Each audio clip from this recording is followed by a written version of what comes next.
Mes bien-aimés, bonjour, mes bien-aimés, bonjour et bienvenue dans votre émission L'avenir en Christ. Bienvenue sur la radio Menorah Yeshua. C'est un plaisir renouvelé d'être avec vous. Aujourd'hui encore, vraiment, c'est un plaisir renouvelé. Soyez abondamment bénis, mes bien-aimés.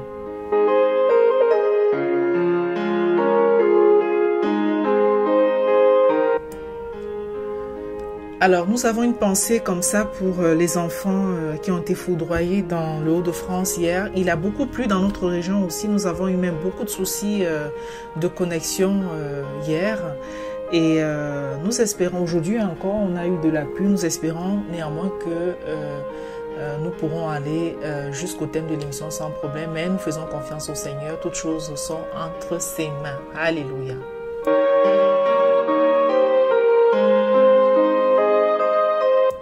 Vraiment que le Seigneur fortifie ses enfants, il y en a beaucoup qui ont été blessés hier à cause de cette foudre. Ils se trouvaient dans un stade en fait. Et au moment où ils ont été foudroyés, que le Seigneur vraiment les bénisse et qu'il veille sur eux et que notre Seigneur Jésus vraiment pense les plaies de ces enfants-là et reconforte également leurs parents. Amen, amen. La thématique, mes bien-aimés, que nous allons aborder aujourd'hui, c'est les déviances dans les croyances. Les déviances dans les croyances.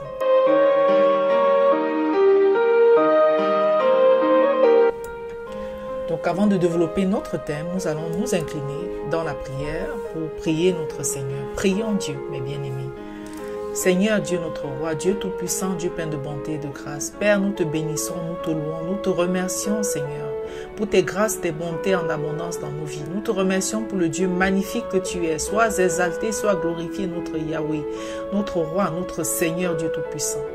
Père éternel, nous plaçons cette émission sous ton contrôle entier et que tout soit fait pour ta gloire et pour l'avancement de ton règne sur terre. Père, nous te prions de bénir l'enseignement et de bénir également l'écoute, notre Dieu.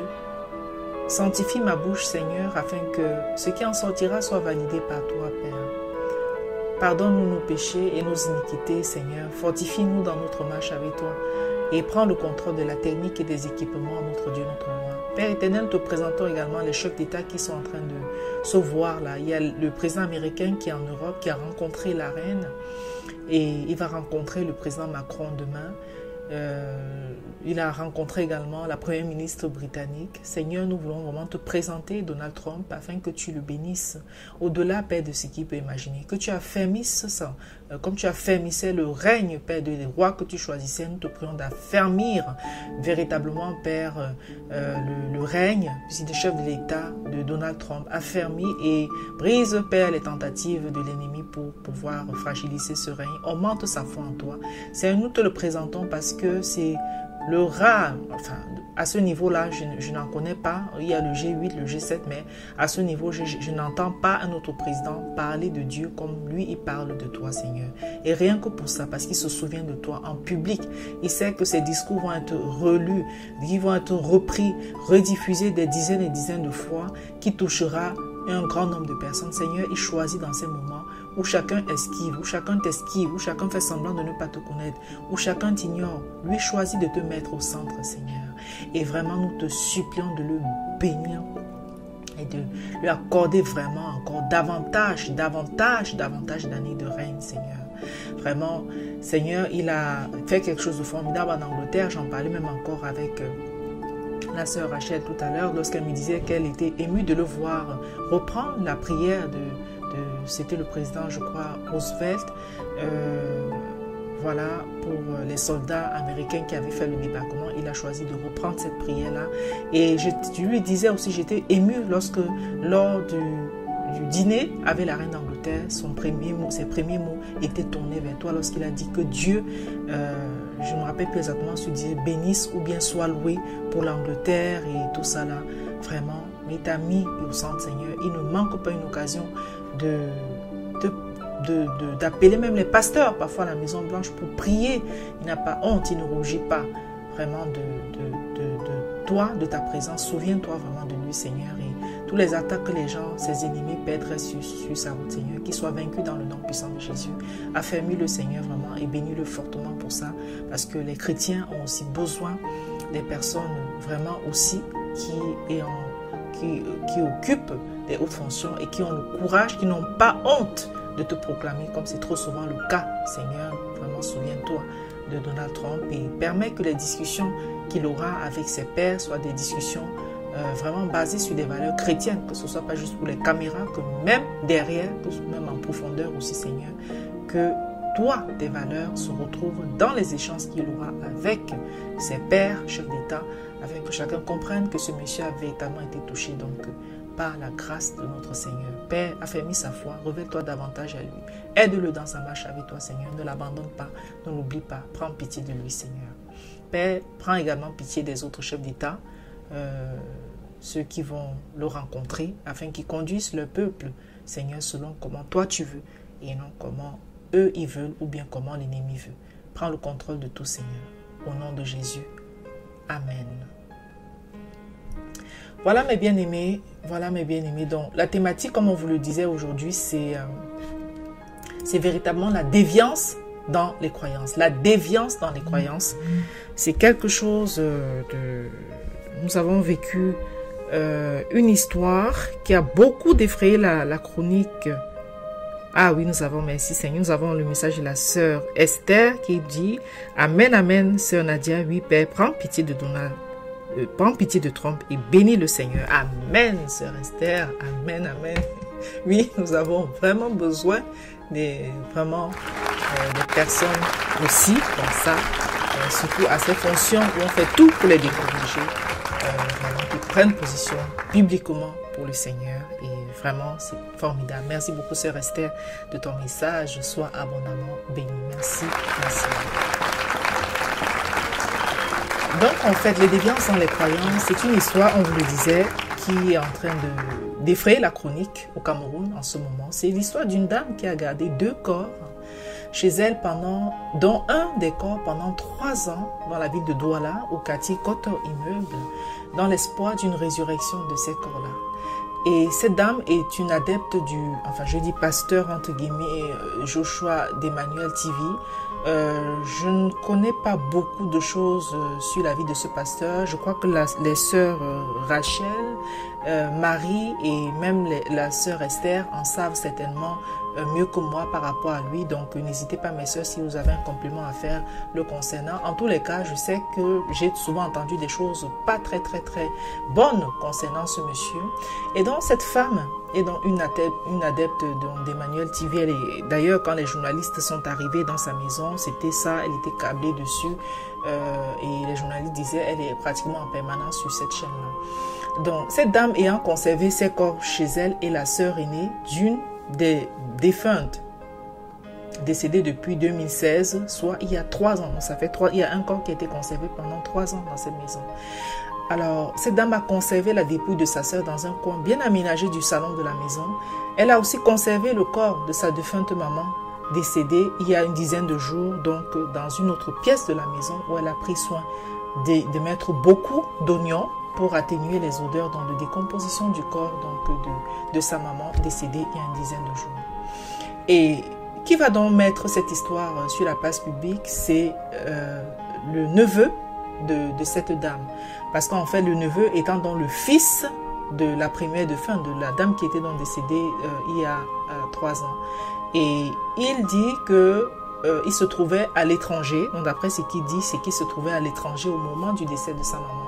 Et c'est à son retour, il y a plus d'1 an, qu'il découvre les manigances de sa tante. Donc indigné, il a d'abord voulu dénoncer sa tante, mais des membres de sa famille vont l'en dissuader car ces derniers aussi croient donc en une résurrection. Le jeune homme va lâcher l'affaire et il va lui aussi garder silence jusqu'au décès de sa grand-mère, où il décide de tout révéler en se disant l'histoire ne va pas recommencer, ils ne vont pas revivre encore les mêmes choses. Et c'est comme ça donc que quand il a donc révélé, le domicile de la tante va être pris d'assaut par des autorités administratives, de police, des voisins, des curieux qui viendront se rendre compte sur place de la réalité des faits. Et après un premier examen des 2 corps, le médecin légiste Ça, c'est ce que le reportage dit. Nous n'avons pas les résultats officiels donc, de ce médecin légiste. Mais enfin, le reportage dit que le médecin légiste pense que les 2 défuntes auraient été donc assassinées, mais sous réserve d'un examen plus approfondi. Donc, ça, à première vue, c'est ce que le médecin légiste a dit. Nous tenons donc, on le dit encore, à préciser qu'à l'heure actuelle, nous n'avons pas encore les résultats de l'autopsie finale. Il s'agit de la première conclusion du médecin légiste. Alors, on l'a dit, la dame qui, ayant conservé les 2 corps chez elle, serait donc une fervente adepte des programmes d'Emmanuel TV, du pasteur Joshua, il me semble. Et jusqu'au moment où elle a été donc conduite au commissariat, cette dame, d'après les reporters qui ont relaté l'événement, continuait de croire que sa mère et sa sœur ressusciteraient. Donc, voilà, mes bien-aimés, l'histoire d'aujourd'hui. C'est une histoire... Ce cas n'est pas isolé. Il y a quelques années aussi dans la région anglophone, donc toujours du Cameroun, une histoire similaire avait défrayé la chronique avec des membres d'église qu'on appelle communément les églises réveillées qui avaient gardé le corps d'un proche à eux dans l'espoir d'une résurrection. Et c'est tout simplement pas facile parce que nous pouvons comprendre la peine. Ce n'est pas facile. Nous ne pouvons pas nous vraiment à ce niveau verser dans la condamnation. Nous pouvons simplement essayer à l'appui des textes bibliques, donner, essayer vraiment autant que faire se peut de donner des conseils en nous appuyant vraiment sur les versets bibliques parce que c'est très délicat ces questions-là. C'est très délicat et je pense qu'il y va en fait de la foi de tout un chacun. Il y va de la façon que chacun a de vivre sa foi et nul ne saurait bien évidemment jeter la pierre vraiment à ces personnes.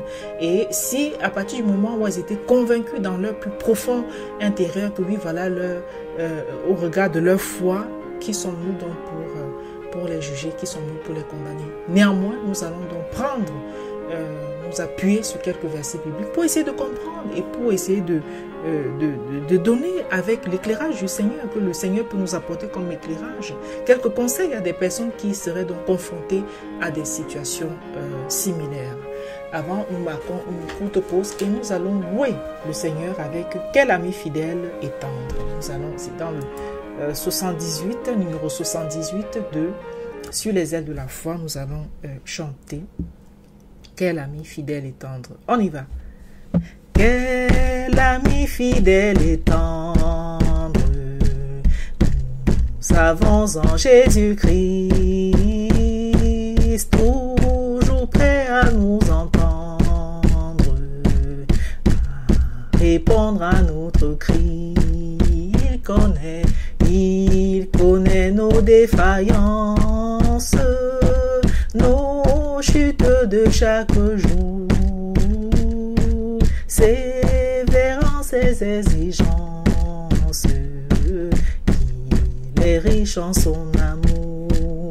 Quel ami fidèle et tendre, nous savons en Jésus-Christ, toujours prêt à nous comprendre, quand nous sommes en souci.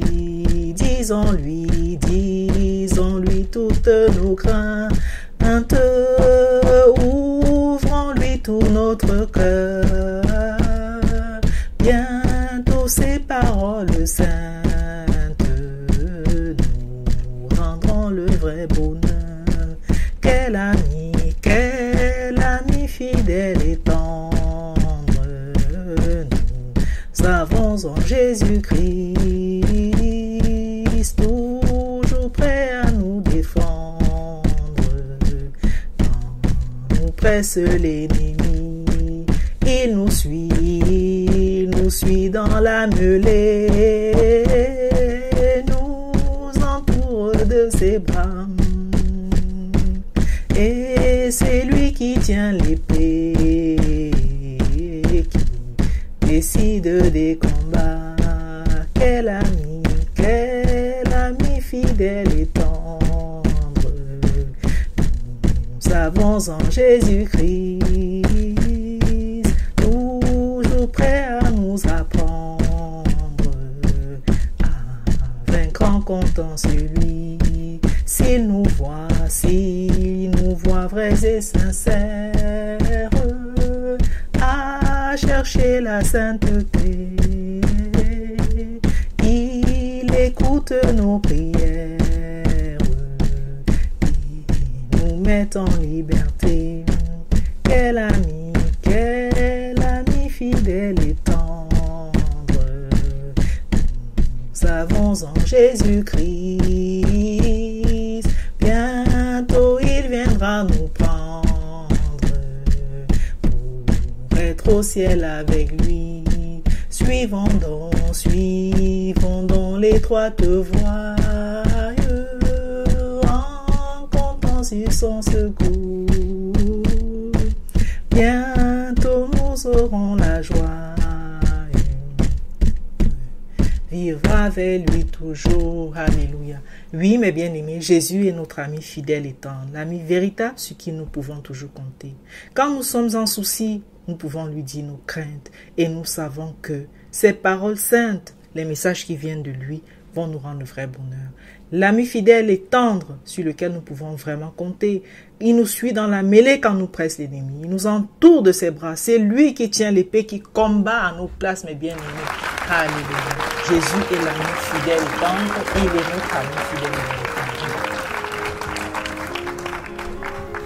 Donc nous poursuivons, mes bien-aimés, avec notre thématique du jour qui est dans la déviance dans les croyances. Nous allons partager l'histoire de cette dame qui a conservé des corps chez elle, dont un pendant 3 ans, le corps de sa sœur aînée, et celui de sa mère il y a une dizaine de jours,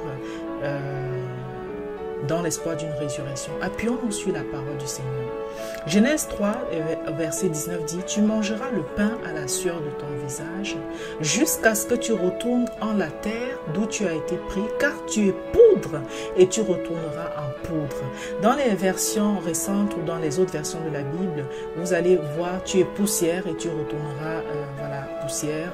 Là, nous lisons dans la version d'Osterval, vous l'aurez compris, Jean-Frédéric Osterval, et nous lisons dans les anciennes versions, bien évidemment. Ici, c'est une version de 1825, et nous attirons également l'attention de nos bien-aimés auditeurs que sur le site de la radio Menoa Yeshua, vous avez la Bible qui a été mise en ligne par notre bien-aimée sœur Rachel, la Bible Osterval, et vous avez des versions encore plus anciennes là-dessus, encore plus anciennes, donc vous pouvez les avoir. C'est difficile à avoir, c'est des Bibles qui coûtent, si vous voulez vraiment des versions originales, vous pouvez les avoir pour très très cher, plusieurs centaines d'euros.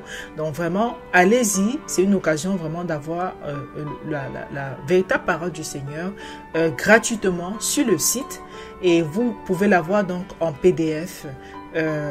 En attendant donc de pouvoir avoir peut-être vous-même quelque chose à la maison, mais au moins c'est un bon début.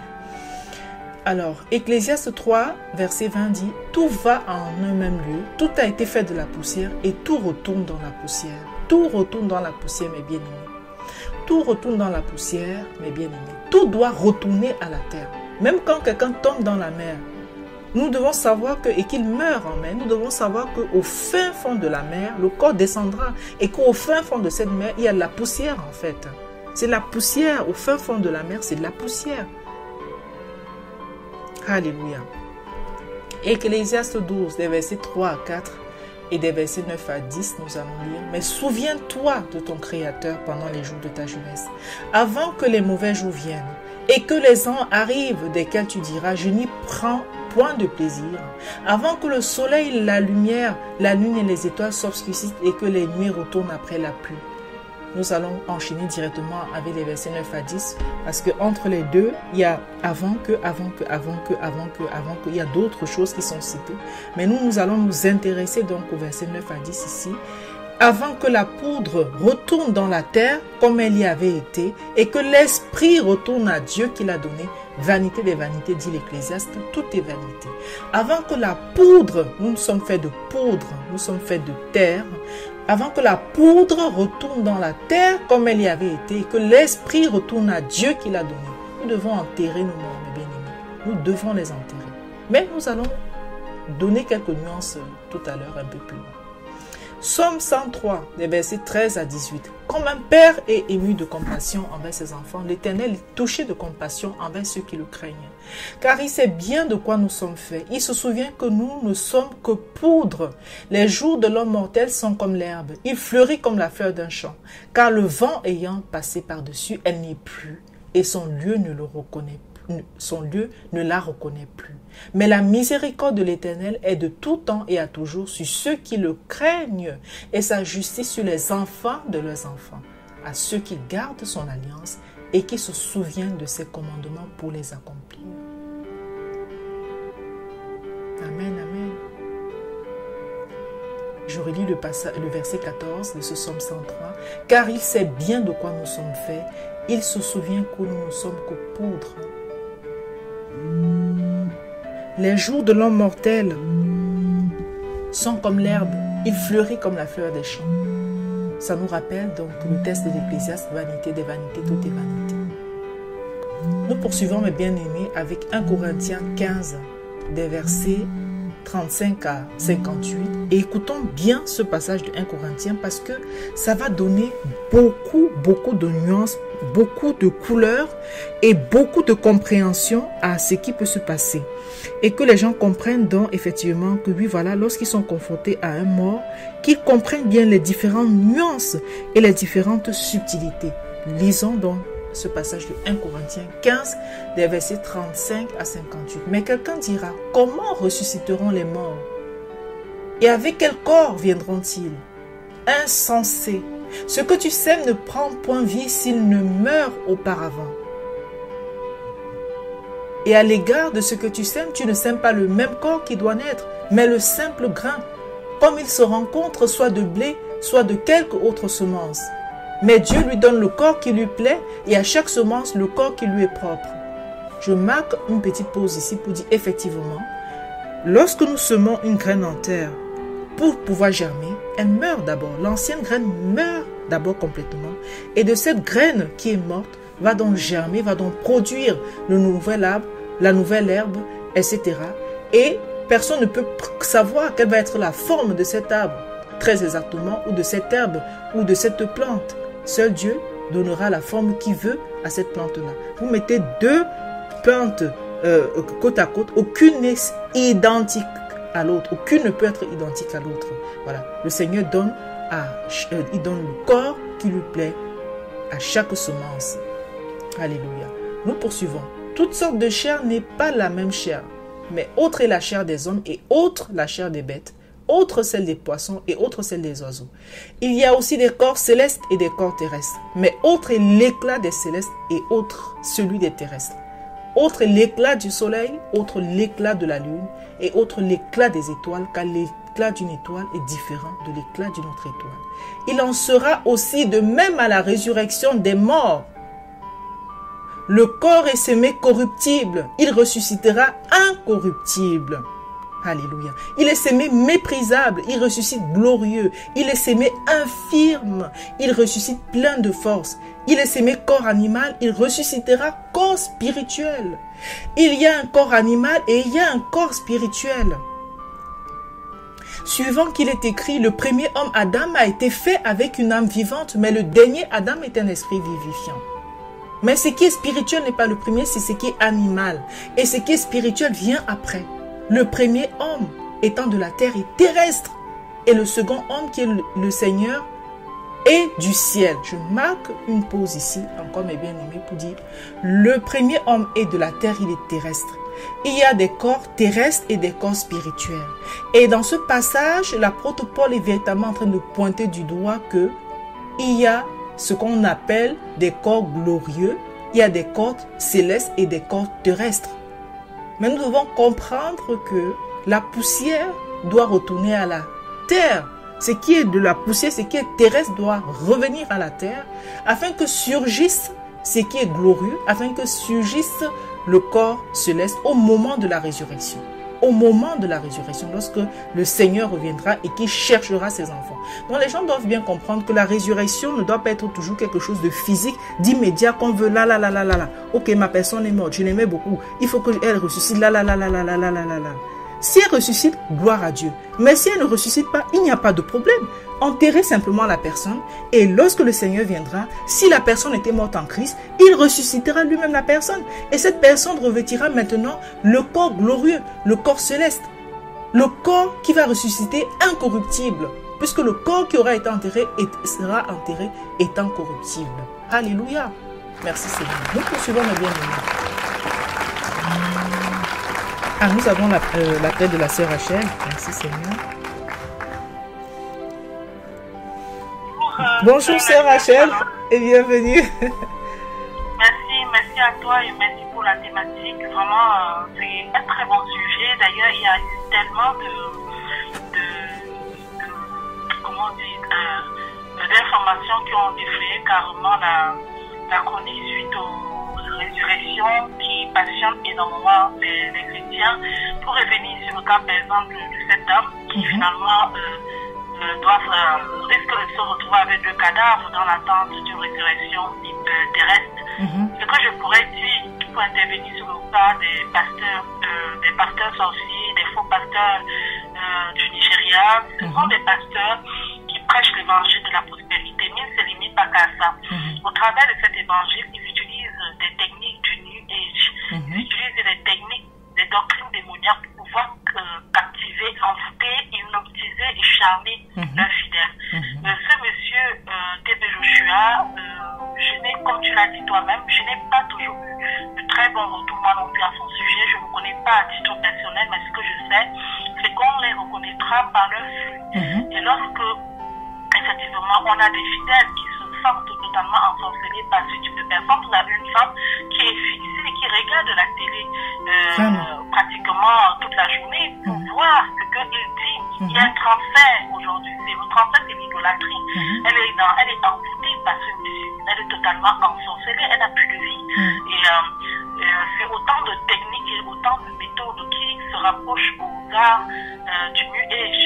C'est vraiment des doctrines qui tournent autour, par exemple, d'ensorcellement, de l'hypnose, surtout j'ai insisté sur l'hypnose, parce que même il y a un transfert de pensée, ces personnes sont tellement à la merci si bien que de ces gourous, si bien qu'il n'y a aucune réflexion de leur part, aucune lucidité, même un discernement, et gloire à Dieu, il a fallu ce but pour que, effectivement, le grand public puisse en être saisi et qu'on permette quand même à ces gens-là de retourner sur la terre. Donc, merci en tout cas pour cette émission et puis que la résurrection arrive, gloire à Dieu, mais ce n'est pas une obstination. Tout à fait. Ce n'est pas... il y a aussi le fait de mourir quand même, qui est une réalité évidente. Tout le monde ne peut pas ressusciter. Et l'essentiel, Dieu continue toujours de ressusciter. On ne refuse pas ça. Mais on a remarqué que ces gens refusent la mort. Or, la mort fait partie aussi du plan de Dieu. C'est aussi une autre forme de vie, surtout lorsqu'on est au Seigneur. C'est une forme de vie aussi, quelque part, après ce monde, hors de ce monde. Donc, voilà ce que je pouvais apporter, Sœur Nadia, par rapport à cette thématique-là. Merci beaucoup, Sœur Rachel, de ton intervention. Vraiment, effectivement, je crois que c'est ce que tu disais, c'est une forme d'hypnose dont sont victimes les adeptes de ce monsieur. Et vraiment, quand je voyais le reportage, la dame, elle avait l'air vraiment convaincue. Hein. Enfin, je n'ai pas entendu sa voix, mais je la voyais faire des gestes, expliquer aux gens et tout, droit dans ses bottes, quoi. Et elle était vraiment prise dans une espèce de tourbillon de croyance. Ce n'est pas évident que le Seigneur vraiment la soutienne et surtout qu'il se révèle à elle de la manière vraiment que lui, il a envie et que ce ne soit pas un gourou qui vienne vraiment ravir cette femme et la pousse à... Parce que là, elle a été conduite à la police. On ne sait pas sur quoi, si peut-être on va l'emprisonner, comment est-ce que ça va se passer et tout et tout. Donc, vraiment, en tout cas, que le Seigneur lui vienne en aide. Merci beaucoup, Sœur Rachel.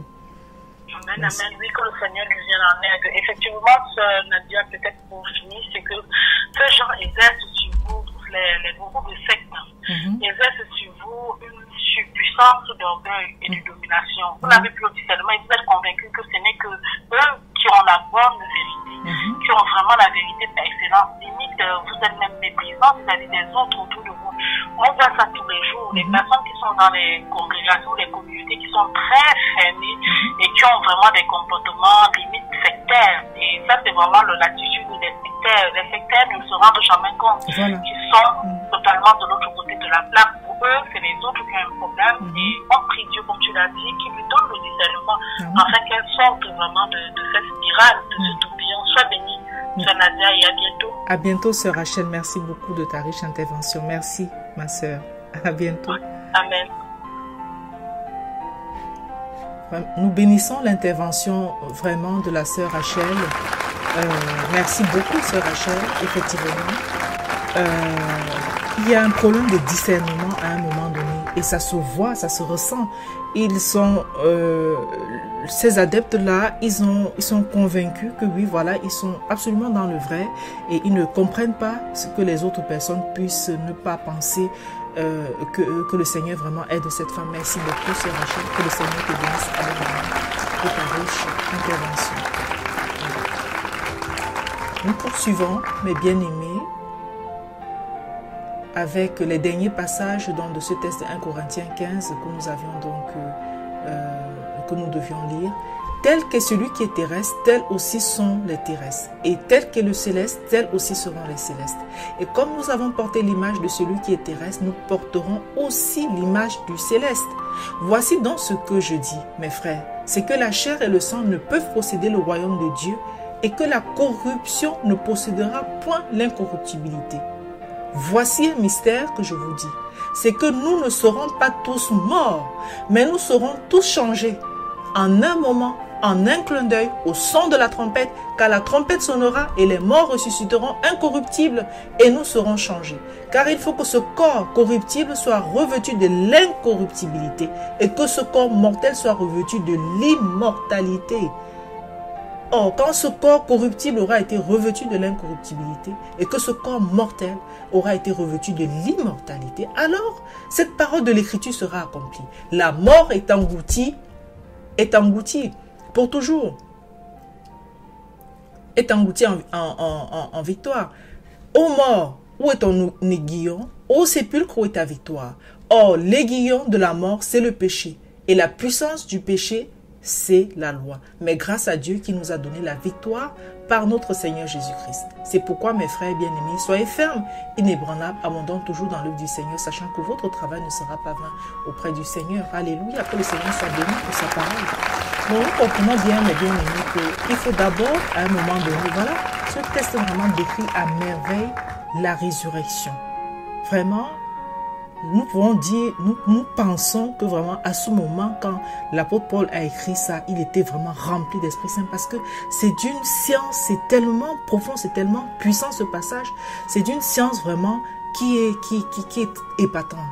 Les différentes étapes, la différence entre le corps corruptible qui est fait donc de notre chair et de notre sang que nous avons aujourd'hui. Mais il faut que ce corps-là soit revêtu, devienne incorruptible. Donc, c'est-à-dire qu'il devienne donc un corps céleste, un corps glorieux, qui soit revêtu, que ce corps mortel soit revêtu maintenant de l'immortalité. Et quand tout cela va donc arriver, alors la parole de l'Écriture donc sera donc accomplie, tel qu'il le disait dans son passage, que le Seigneur vraiment soit béni sois-tu, mon Dieu, pour corps et pour ce que tu as fait de cet apôtre, de ce puissant serviteur qui t'a beaucoup servi, Seigneur. Nous devons vraiment comprendre ça, mes bien-aimés. Tout ça est bien décrit, les étapes de la résurrection. L'immortalité en Christ ou alors en enfer. Donc, prenons vraiment garde. Nous devons savoir que nous sommes poussière et que tous ceux qui mourront avant le retour de notre Seigneur Jésus-Christ devront retourner à la poussière, c'est-à-dire être ensevelis, être enterrés, de façon à ce que le corps corruptif fait de chair et de sang soit ressuscité pour devenir un corps céleste tel que nous le voyons dans ce passage de 1 Corinthiens 15. Poussière, tu retourneras poussière, n'oublions pas. Alors mon frère, ma soeur, laisse ce qui est poussière retourner à la poussière. N'imposons pas à Dieu notre propre agenda de résurrection. Je peux comprendre la peine, la douleur de voir partir des êtres proches, chers que nous avons aimés. Mais lorsque le Seigneur leur retire le souffle de vie, ne retenons pas leur corps captif de nos propres désirs. Nous savons que notre Dieu est puissant et qu'il est capable de résurrection comme il avait fait pour Lazare. Et comme il le fait pour beaucoup d'autres personnes. Mais quand il veut ressusciter, il n'y a pas de doute. C'est palpable. Cela se voit. Il n'y a pas de doute. C'est clair. Tout le monde voit. Et tout le monde peut glorifier le Seigneur que vraiment, Seigneur, tu as ramené ma personne. Ma personne partait et tu l'as ramenée. Tout le monde voit et tout le monde peut témoigner. Alors, si après 1 ou 2 jours que votre défunt soit parti et que vous savez que vous avez prié de tout votre cœur pour sa résurrection, si ce défunt ne ressuscite pas, vraiment, mes frères, mes sœurs, confiez tout simplement la suite au Seigneur en accompagnant votre défunt vers une sépulture digne pour qu'il retourne à la terre avant la putréfaction de son corps. Vous ne devez pas vivre ça chez vous, dans vos propres maisons, en confisquant ces corps-là. Vous pouvez simplement le faire en priant par exemple, comme ceci. Mon Dieu, je t'ai prié de tout mon cœur pour la résurrection de tel. Maintenant qu'il ne s'est pas levé, que ta volonté soit faite. Permets-moi de poursuivre avec l'ensevelissement de son corps, afin que ce corps ne se dégrade pas, car c'est aussi dans ton plan que la chair retourne à la poussière. Mais je reste convaincu que même à la dernière minute, quand ce corps descendra en terre, tu peux te manifester et le faire ressusciter. Si telle est ta volonté, voilà mon Dieu, je te confie tout, que ta volonté se fasse. Que ta volonté se fasse, mes bien-aimés. Donc voilà un exemple, mes bien-aimés. En nous mettant dans cette posture de soumission à la volonté de Dieu face à la mort de votre défunt, face à la mort de notre défunt, ça permet d'avancer sans retenir captif les corps des gens et tout en laissant à Dieu sa souveraineté. Alléluia. Souvenons-nous aussi que notre Seigneur Jésus-Christ, qui est assis à la droite du Père, a d'abord été enseveli avant d'être ressuscité. Et retenons aussi que le plus important pour nous ne doit pas être à tout prix une résurrection dans cette vie-ci. Mais ce qui doit être le plus important pour nous, c'est que nos défunts fassent partie des morts en Christ, qui ressusciteront premièrement lorsque le Seigneur Jésus reviendra. Car la Bible dit que les morts en Christ ressusciteront premièrement. Alléluia. Amen. Donc voilà mes bien-aimés ce que nous pouvons vous dire sur ces sujets. Et merci abondamment de nous avoir suivis. Que le Seigneur vous bénisse. Demain, 8h30 sur cette chaîne, vous aurez donc Péniel à la rencontre de Dieu, présenté par la sœur Marie-Madeleine, suivi à 10h des matinales de Rachel, présenté par la sœur Rachel. Et samedi, 10h, vous aurez la révélation du Messie, présentée par la sœur Esther. Et quant à nous, nous nous revoyons demain, s'il plaît à Dieu, à 16h, pour une nouvelle émission de l'Avenir en Christ. Merci Seigneur pour toutes ces émissions. Père éternel, nous te bénissons, nous te remercions de nous avoir conduits jusqu'ici. Et Père, nous te présentons vraiment cette femme qui a conservé vraiment ses corps. Père, prends pitié d'elle. Père, pardonne-lui ses péchés, je t'en prie Seigneur. Prends pitié d'elle. Délivre-la, Père, de tous les sectes des gourous, de la main des gourous, Père, qui emprisonnent sa pensée. Et s'il te plaît, notre Dieu, notre roi, manifeste-toi en elle, je t'en supplie. Aide-la à te voir de façon différente, de vivre une nouvelle relation avec toi, Seigneur. Vivre, expérimenter la relation de liberté et d'affranchissage que tu donnes à tes enfants. Seigneur, notre Dieu, prends pitié d'elle et des membres de sa famille, Seigneur. Veille sur eux, Père. Et toutes les personnes dans le monde entier qui se sont confrontées à ce genre de choses, Père, sois leur appui, sois leur soutien. Père, merci pour tout ce que tu fais pour nous. Bénis et sanctifie-nous. Bénis et sanctifie tes auditeurs, Seigneur. Veille sur nos familles, veille sur nos frères, nos sœurs, notre mère. Veille vraiment sur nos enfants. Veille, Père, sur chacun d'entre nous. Et prends pitié de nous, Seigneur. Allège nos fardeaux, nous t'en supplions, notre roi. Et vraiment, pardonne-nous nos nombreux péchés et nos nombreux manquements. À toi soit la gloire pour l'éternité. Au nom de Jésus. Amen. Amen. Je vais prier le Notre Père. Le Seigneur me met à cœur de le faire et je vais le faire maintenant. Notre Père qui est aux cieux, que ton nom soit sanctifié, que ton règne vienne, que ta volonté soit faite sur la terre comme au ciel. Donne-nous aujourd'hui notre pain quotidien. Pardonne-nous nos offenses comme nous pardonnons aussi à ceux qui nous ont offensés. Ne nous induis pas en tentation, mais délivre-nous du malin. car c'est à toi qu'appartiennent le règne, la puissance et la gloire au siècle des siècles. Amen. Merci mes bien-aimés et je vous remercie beaucoup de nous avoir suivis et à demain, si plaît à Dieu. Au revoir.